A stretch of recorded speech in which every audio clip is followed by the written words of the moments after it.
दोस्तों, धर्म ग्रंथों में अनेक अस्त्र शस्त्रों के बारे में विस्तार पूर्वक बताया गया है।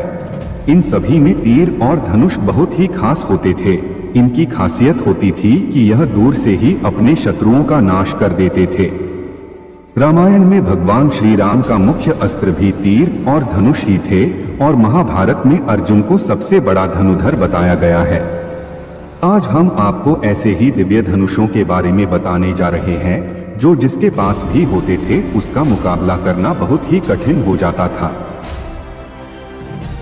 नंबर 1 पर है पिनाक धनुष। दोस्तों, यह ब्रह्मांड का सबसे शक्तिशाली धनुष था। संपूर्ण धर्म, योग और विद्याओं की शुरुआत भगवान शंकर से होती है और उसका अंत भी उन्हीं पर ही होता है। भगवान शंकर ने इस धनुष से त्रिपुरासुर को मारा था। त्रिपुरासुर अर्थात 3 महाशक्तिशाली और ब्रह्मा से अमरता प्राप्त असुर। भगवान शिव ने जिस धनुष को बनाया था उसकी टंकार से ही बादल फट जाते थे और पर्वत हिलने लगते थे। ऐसा लगता था कि मानो भूकंप आ गया हो। यह धनुष बहुत ही शक्तिशाली था।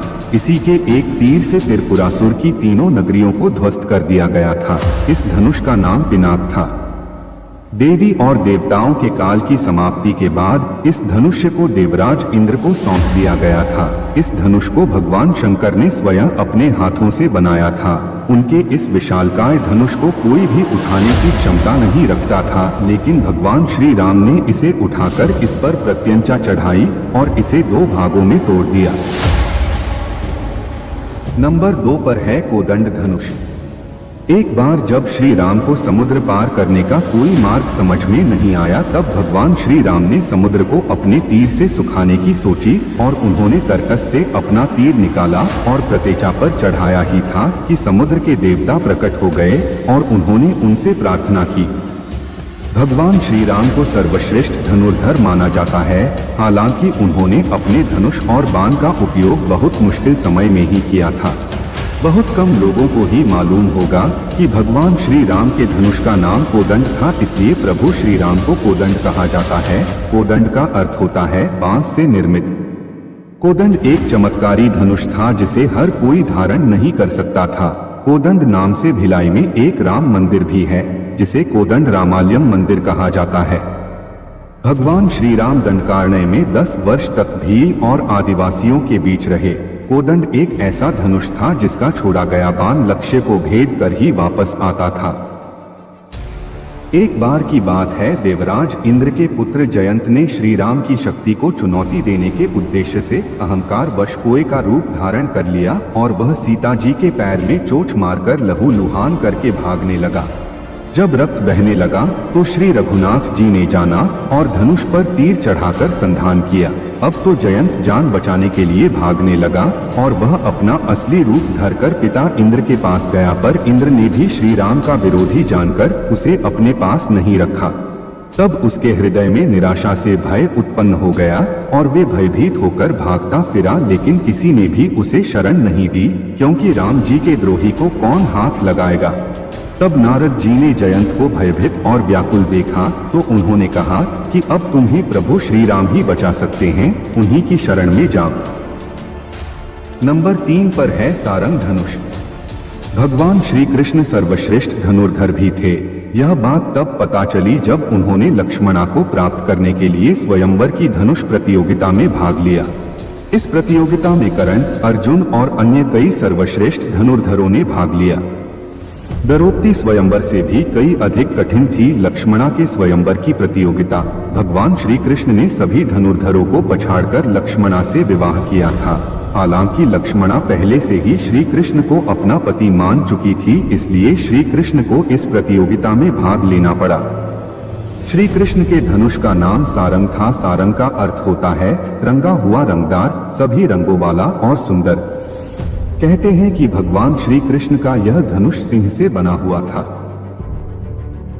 चौथे नंबर पर है गांडीव धनुष। 5 पांडवों में से एक अर्जुन की धनुर्विद्या ही जग प्रसिद्ध थी। गुरु द्रोण के श्रेष्ठ शिष्यों में से एक अर्जुन ही थे। द्रोण ने अर्जुन को धनुर्विद्या सिखाते वक्त वचन दिया था कि तुमसे श्रेष्ठ इस संसार में कोई धनुर्धर नहीं होगा। अर्जुन के धनुष की टंकार से पूरा युद्ध क्षेत्र गूंज उठता था। रथ पर सवार कृष्ण और अर्जुन को देखने के लिए देवता भी स्वर्ग से उतर आए थे। अर्जुन के धनुष का नाम गांडीव था। कहते हैं कि कनव ऋषि कठोर तप कर रहे थे। तपस्या के दौरान उनका शरीर दीमक द्वारा बाम्बी बन गया था। बाम्बी और उसके आसपास की मिट्टी के ढेर पर सुंदर गठीले बांस उग गए थे। जब कनव ऋषि की तपस्या पूर्ण हुई तब ब्रह्मा जी प्रकट हुए। उन्होंने उन्हें अनेक वरदान दिए और जब जाने लगे तो उन्होंने देखा कि कनव ऋषि की समाधि पर उगे हुए बांस को सामान्य नहीं हो सकते, इसलिए इसका सदुपयोग करना चाहिए। तब ब्रह्मा जी ने उसे काट कर विश्वकर्मा को दे दिया और विश्वकर्मा ने उससे 3 धनुष बनाए, पिनाक, सारंग और गांडीव। इन 3 धनुषों को ब्रह्मा जी ने भगवान शंकर को समर्पित कर दिया। इसे भगवान शंकर ने इंद्र को दे दिया और इस तरह इंद्र के पास पिनाक धनुष, फिर परशुराम और फिर बाद में राजा जनक के पास पहुंचा। लेकिन गांडीव वरुण देव के पास गया। वरुण देव से यह धनुष अग्निदेव के पास और अग्निदेव से यह धनुष अर्जुन ने ले लिया था। नंबर 5 पर है विजय धनुष। वैसे तो महाभारत काल में सैकड़ों योद्धा हुए हैं, लेकिन कहते हैं कि युद्ध में कर्ण जैसा कोई धनुर्धर नहीं था। अगर कर्ण के कवच और कुंडल नहीं उतरवाते तो कर्ण को मारना असंभव था। कर्ण का अर्जुन और एकलव्य से श्रेष्ठ होने का प्रमाण यह है कि कर्ण के तीर में इतनी ताकत थी कि जब वह तीर चलाते थे तो उनका तीर अर्जुन के रथ पर लग जाता था तो रथ पीछे कुछ दूरी तक खिसक जाता था। कृष्ण अर्जुन से कहते थे कि जिस रथ पर मैं और हनुमान विराजमान है उसे इस तरह से पीछे धकेले जाने से पता लगता है कि कर्ण की धनुर्विद्या में बहुत बल है। कर्ण के धनुष का नाम विजय था। भगवान परशुराम ने कर्ण को अपना विजय नामक धनुष प्रदान किया था और उसे ये आशीर्वाद दिया था, तुम्हारी अमिट प्रसिद्धि होगी। विजय एक ऐसा धनुष था जो किसी भी प्रकार के अस्त्र शस्त्र से खंडित नहीं हो सकता था। इससे तीर छूटते ही भयानक ध्वनि उत्पन्न होती थी। तो दोस्तों, ये थे महाभारत और रामायण काल के कुछ श्रेष्ठ धनुष।